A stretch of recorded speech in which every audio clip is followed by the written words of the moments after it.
कि दक्षिण भारत की तरफ से ही करेंगे, क्योंकि दक्षिण भारत में ही ज्यादा हलचल होती हुई नजर आ रही है उत्तर मध्य और पूर्वी भारत की तुलना में। दक्षिण भारत के क्षेत्रों में बादलों का प्रभाव इस साइक्लोनिक स्टॉर्म के संभावित साइक्लोनिक स्टॉर्म की वजह से बढ़ रही है, बादलों का प्रभाव बढ़ रहा है और साथ ही साथ अरबियन सी की भी एक्टिविटी काफी ज्यादा बनी हुई है। एक anti cyclonic circulation central parts of Arabian sea में है, हालांकि वो बहुत सिग्निफिकेंट इंपैक्ट भारत पर नहीं डाल रहा है, लेकिन गुजरात में, महाराष्ट्र में, दक्षिणी राजस्थान में और यहाँ तक कि गोवा और कर्नाटक के उत्तरी तटवर्ती इलाकों पर जो मॉइस्चर पहुंच रहा है थोड़ा बहुत, वो अरबियन सी पर बने इसी सर्कुलेशन, एंटी सर्कुलेशन की वजह से ही पहुंच रहा है और साथ ही साथ ये सिस्टम इधर से खींच रहा है मॉइस्चर। तो एक साथ ये सिस्टम मॉइस्चर यहाँ थ्रो कर रहा है और दूसरी तरफ से ये इस तरह से खींच रहा है, तो इस वजह से भारत का जो वेस्टर्न कोस्ट है इंक्लूडिंग मुंबई, पालघर और सूरत, ये पूरा कन्याकुमारी तक का वेस्टर्न घाट का जो रीजन है केरल से लेकर सूरत तक का, ये इस मौसमी बदलाव की वजह से प्रभावित होगा। लेकिन शुरुआती समय में अगले 24 घंटों के दौरान सिर्फ केरल में बारिश होने की संभावना है, बाकी जगहों पर कुछ समय बाद 48 घंटों के बाद बारिश शुरू होगी। मुंबई में भी बारिश होने की संभावना आने वाले दिनों में रहेगी।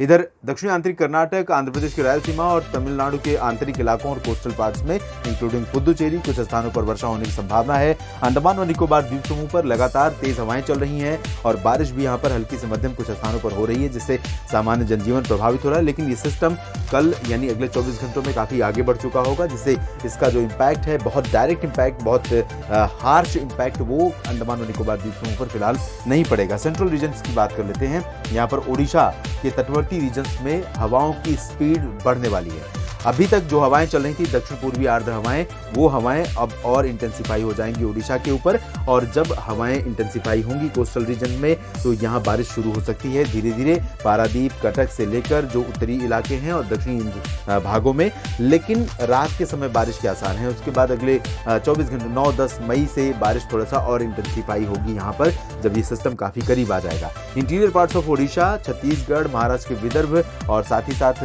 मध्य प्रदेश, गुजरात, इन सभी जगहों पर पूरी तरह से मौसम मुख्यतः साफ और शुष्क रहेगा।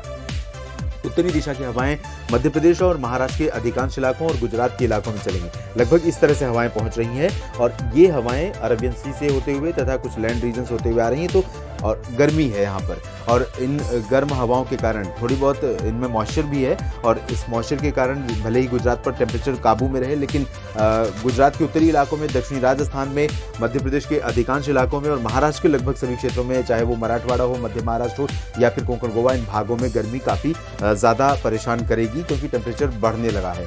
पूर्वी मध्य प्रदेश में थोड़ा सा मॉइस्चर रीवा और सिंगरौली उमरिया के बीच में पहुंच रहा है, लेकिन ये कुछ इम्पैक्ट नहीं डालेगा।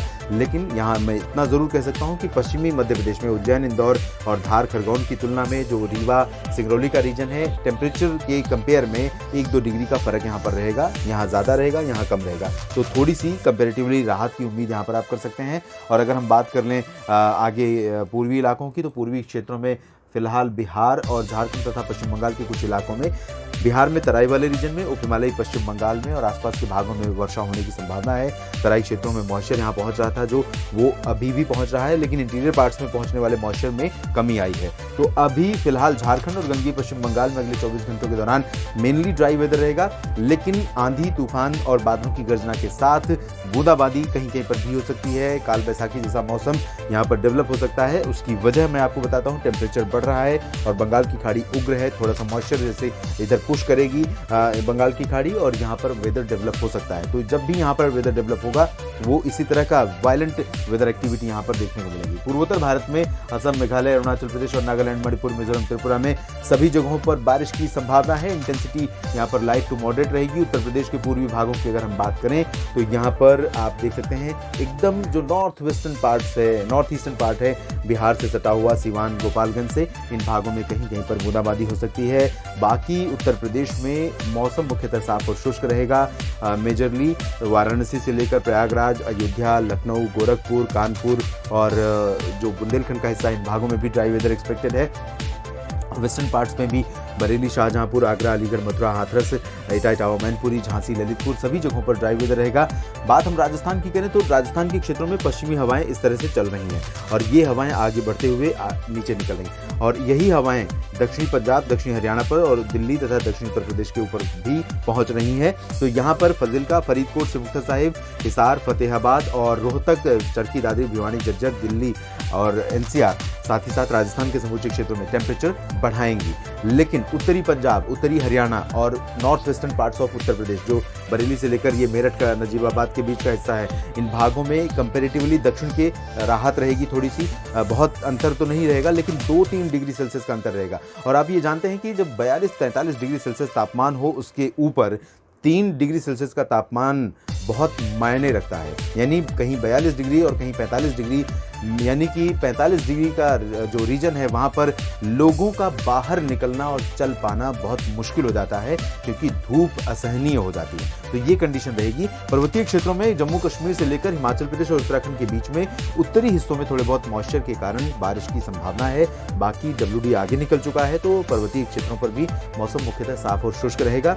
लेकिन इतना तो तय है कि जो हाल के समय में बारिश हुई है और WD आगे निकल रहा है, तो उत्तरी दिशा की जो हवाएं यहाँ पर चलेंगी, तो लुधियाना तक, पटियाला तक प्रभाव रहेगा। पंजाब में, मैदानी इलाकों में भी, पर्वतीय इलाकों में तो मौसम ठंडा रहेगा ही। दिन और रात में भी, दिन में थोड़ा टेम्परेचर बढ़ेंगे, लेकिन बहुत ज़्यादा नहीं, कंफर्टेबल वेदर रहेगा। हरियाणा में करनाल और जींद, कैथल से लेकर उत्तरी इलाकों में जो पंचकुला, अंबाला, यमुनानगर और कुरुक्षेत्र हैं, साथ ही साथ वेस्टर्न उत्तर प्रदेश का जो ये रीजन है, इन भागों में और इंक्लूडिंग दिल्ली तक, दिल्ली NCR तक जो टेम्परेचर है रात का, वो कंट्रोल में रहेगा।